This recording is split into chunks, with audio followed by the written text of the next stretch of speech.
شروع اللہ کا نام لے کر جو بڑا مہربان نہایت رحم والا ہے۔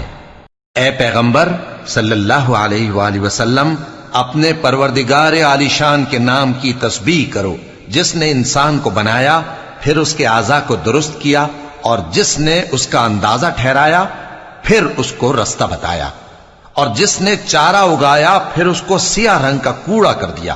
اے نبی صلی اللہ علیہ وآلہ وسلم، ہم تمہیں پڑھا دیں گے، پھر تم فراموش نہ کرو گے، مگر جو اللہ چاہے۔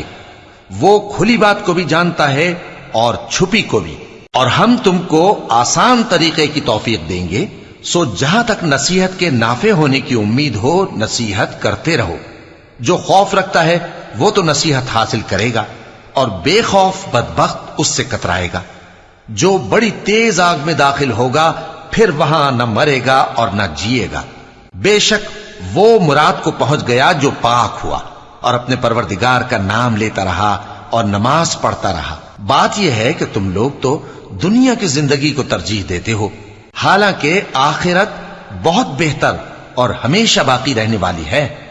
یہی بات پہلے صحیفوں میں بھی درج ہے، یعنی ابراہیم اور موسیٰ کے صحیفوں میں۔